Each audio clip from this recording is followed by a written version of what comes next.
Now, I have no idea who is watching this right now, but chances are, I'm not your brother, your cousin, or a relative of yours by any means, so I have absolutely no control over whatever you do. So all the decisions you make are entirely your own. I can't make you do anything you don't want to do or do want to do. However, I can persuade you into making a choice you may not have made before, or maybe I can enlighten you to a decision you never had the chance to make. Ladies and gentlemen, I am talking about The Legend of Zelda. You really should play some Zelda games. Now, for those of you who have already played a Zelda game before, whether you liked it or not, awesome. I honestly do hope that you had a wonderful experience, and you know what? Comment which game you played in the comment section down below. Let me know your thoughts. However, I want to take the time to talk to some of the new people out there. If you have never played a Zelda game before, or maybe even never heard of Zelda, let me give you some background. First and foremost, this is not Zelda. This is Link, or in some cases, he is whatever name you give him, but most of the time, this is Link.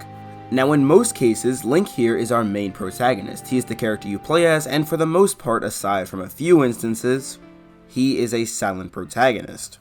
Excuse me, princess. Now, aside from being the main character and a silent protagonist, Link is not the only Link. For that, we need to go to the Zelda timeline. What, is this scaring you? Too complicated? Okay, fair enough. But anyway, as I was saying before, in most instances, the Link you see in one game may not be the same you see in another, due to each game taking place in different time periods or different eras. An example of this is the Link in Skyward Sword is not going to be the same one you see in Ocarina of Time. With that being said, each Link has their own different stories, gimmicks, and outfits. Sometimes they have many outfits. Some people will make the claim and say that Link is an entirely blank slate character, which isn't entirely true, but that's a discussion for another video. Also, if you guys like this video, please remember to hit that like and subscribe button, that way I can make more Zelda videos in the future, and possibly this one can come sooner in the line. But anyway, one of the last things you really should know about Link is that he wields the Master Sword, quite possibly one of, if not the most iconic sword in gaming history. If you've ever heard of the Legend of Zelda series, chances are you've seen this sword at least once or twice. But as far as basics go, that's really all you need to know about Link. So let's talk about the character whose name is in the game, Princess Zelda. Now when it comes to Zelda, she is just like Link. It's a different Zelda pretty much every single game. She's the princess of these games, and just like another princess in Nintendo games, she gets kidnapped, but not nearly as often. Sometimes she's just holding off a great evil and could use a bit of Link's assistance. Either way, Link and Zelda are bound by destiny to fight off evil together. Most of the time the evil they fight is rather consistent as well. Sure, they may fight a new opponent every now and then, however the dude in charge generally remains the same, Ganon, or sometimes my personal favorite, Ganondorf. Now the G-Man, or Ganondorf if you will, is in a lot of Zelda games, the true incarnation of all things evil. With much pent-up hatred and malice, his ultimate goal from the very beginning before he was even given the name Ganon is to conquer the kingdom of Hyrule. Hyrule is the area where Link, Zelda, and many others live. However, the only way he can do that is if he gains access to all three Triforce pieces. Now the Triforce is made up of three very powerful pieces that each have their very own trait representing one of the three goddesses. Those three traits are the Triforce of Courage, the Triforce of Wisdom, and lastly the Triforce of Power. Now in most Zelda games, Link possesses the Triforce of Courage, Zelda has the Triforce of Wisdom, and Ganondorf has the Triforce of Power. When all three pieces are obtained and joined together, it has the power to grant a wish to the one who collected all of them, regardless of whether that person is good or evil. In essence, the Triforce really does not play favorites. But that is really the basic gist of all you really need to know, and in all honesty, depending on which Zelda game you play, you might not even need to know this much information or any at all. Although I 100% believe it would definitely enhance your experience. So anyway, let's get to our most important question here. Why exactly should you play Zelda games? Well, for starters, the Legend of Zelda series offers up a memorable experience unlike any other. When it comes to playing Zelda games, for the most part, it feels as though the actions you take are only limited to that of your imagination. In most cases, when you play Zelda, you aren't exactly restricted to do anything in any particular order. If you really wanted to, you could tackle side quests instead of doing the main story, and on one occasion you can quite literally go straight to the final boss of the game in The Legend of Zelda Breath of the Wild. Basically what I'm saying is, the Legend of Zelda series is all about adventure, exploring the world of Hyrule, encountering all sorts of different types of people, artifacts, and fighting hordes of different monsters whenever the opportunity presents itself makes this series all the more attractive. Depending on the Zelda game you're playing, it may offer up some type of unique gimmick. These different types of mechanics can be very fun to exploit and, dare I say, master. Like the utilization of Link's wolf form in Twilight Princess to figure out all different types of clues to get you closer to completing a task or an objective. The Crimson Loftwing in Skyward Sword is a fun navigational asset used for exploring the areas above the land shrouded in the clouds.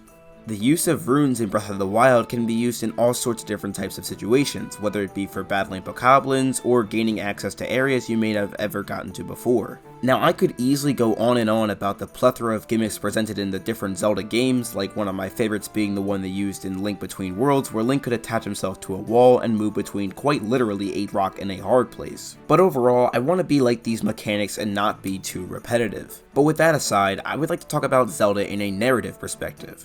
The stories, much like the gameplay, tend to be very rich, almost seamlessly presenting new memorable characters whenever it deems necessary. Some of these new characters may have only appeared in 1 or 2 games, but still have a dedicated fanbase to show support towards them. Characters like Midna, Groose, and even Skull Kid are characters we may likely never see again, unless they appear in some type of spin-off or a remaster of some kind.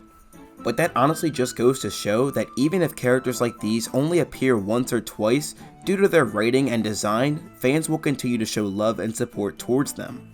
The Zelda series often aims to tell a cinematic story that can at times mostly be taken seriously, but other times it's meant to make you laugh. As I mentioned at the start of the video, the timeline itself can be a bit messy, but the more you learn about the series and the more you play, the better you begin to understand it. As crazy as it seems, this timeline can be made simple. But even if the story is not really what you're interested in, when it comes to Zelda, the gameplay always aims to please, with a multitude of different items, puzzle solving, and amazing climactic boss battles. Zelda games thrive in making you learn the function of specific items, as the majority of them prove to be unquestionably important. Items like the claw shots, iron boots, and of course the bow and arrow are at your disposal to be used to progress further in the game. Items like these are used to defeat bosses, solve puzzles, and so much more. The gameplay in a lot of these games progressively gets better as the game continues and as you gain access to items that weren't previously at your disposal. With that being said, however, the game's puzzles also get harder.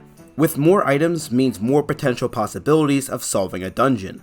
What may look like might be the solution just may turn out not to be. These dungeons continue to make you question at every turn. Spending time moving stuff around, blowing stuff up, and sometimes using a dowsing option can help you come closer to solving a puzzle, and once you do, it feels oh so satisfying. Dungeons are generally a staple in Zelda games, opening a chest to get a new item and using that item to defeat the dungeon's boss. But there is one game in particular that doesn't have the same dungeon structure that most Zelda games do, and that is Breath of the Wild. Instead of dungeons, Breath of the Wild has a grand total of 120 shrines. Sometimes these shrines are super easy, and sometimes they are the exact opposite. Now of course, completing all 120 shrines is entirely optional, but you can unlock some really cool gear if you do. But with that being said, that leads me to my final yet most important question you may have. Which Zelda game should I play first? Now this question, to say the least, is a very interesting one. Personally, as you can probably guess, I haven't played every single Zelda game that graced the earth, so of course there is some I can't give my outright opinion on. However, I can give a bit of advice on which may be the best one for you. Personally, one of my all-time favorite Zelda experiences was The Legend of Zelda Twilight Princess. While it wasn't my first Zelda game, it was one I will likely never forget. One of the things I loved most about it was the story.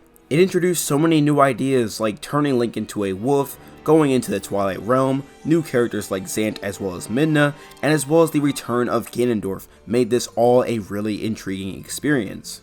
Overall, this game tried to make an intense yet compelling cinematic experience with its art style, characters, and the story itself. If you're looking for a game that will captivate you within its story, I wouldn't look any further than The Legend of Zelda Twilight Princess. Not to mention, this game also follows the traditional Zelda dungeon gameplay, and does so at a very high level. Basically what I'm saying here is, the dungeons in this game are actually very good. However, with Breath of the Wild 2 releasing in the near future, it looks as though it may be following a non-traditional Zelda gameplay experience, where there may not be dungeons at all.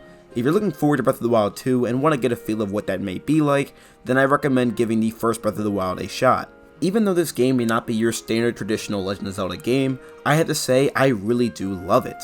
With this game, you have to understand that there is going to be very minimal handholding, and in terms of maps and opportunity, I would say it's the most open. As I mentioned earlier, almost the moment you start Breath of the Wild, it's really all of your choice of what you want to do next. You could start the main story, cook food, find a side quest to do, or maybe even find a cool horse to ride. But in all seriousness though, there are a lot of Zelda games out there, and like I said, many of them I haven't played. The important thing is to try whichever Zelda game looks most appealing to you. Games like The Legend of Zelda Wind Waker are among many of the fan favorites and probably one of the most desired Zelda games. There's also a couple rumors going around that it may release soon again for the Nintendo Switch as some sort of HD port. This certainly would not be a bad place to start. Now, I can't stress this enough, but even though I talked about the timeline quite a bit in this video, that does not mean you have to play in chronological order. You can go in any order you want to, but if you do want to start from the very beginning, Skyward Sword HD just dropped, and personally, I just finished it and really did enjoy it. It was a fun experience and one I really didn't expect to be this way. I've always thought that Skyward Sword HD, or Skyward Sword in general, was not really the best in the Zelda series, and of course it's not my favorite Zelda game, but it's one that I will always remember. I say all this to say, once again, it doesn't matter where you start, just so long as you end up having a good time. What's going on, guys? Thank you all so much for sticking around to the end of the video, but now I want to hear from you. Which Zelda game do you think would be the best one to start off with? Personally, I believe that Breath of the Wild and Twilight Princess are two games that any Zelda newcomer should begin their experiences with. Both of these games add so much to the entire series as a whole, and I feel like they should definitely be given a shot. But of course, if you have a difference of opinion, let me know all of your thoughts in the comment section down below. You really can't go wrong with any of these extraordinary Zelda games. But anyway, with all of that being said and done, I do want to remind you guys to hit that like and subscribe button. Also turn the post notifications bell, that way you never miss a video. Doing these things would really help me and my channel out a lot, and I would definitely appreciate it if you guys did this. One last thing before I go though, is I want to take the time to shout out some of my amazing channel members. Thank you all so much for your everlasting support on my channel. You guys are truly what drives me to make the best content that I can possibly make. I never thought I'd be in a position to get this kind of support from people who actually care about my opinions. You guys are truly the best motivators and give me the best support that I can possibly ever get. Thank you all so much, and videos like these would not even be possible without you. If you're interested in becoming a member of my channel, there'll be more information in the link in the description down below. But if you want to support my channel in other ways, liking, subscribing, and even sharing this video would definitely mean a lot. But anyway, thank you all so much again for watching, and this is SONICSTA signing out. Have a blessed day, y'all. Why are you playing that trash?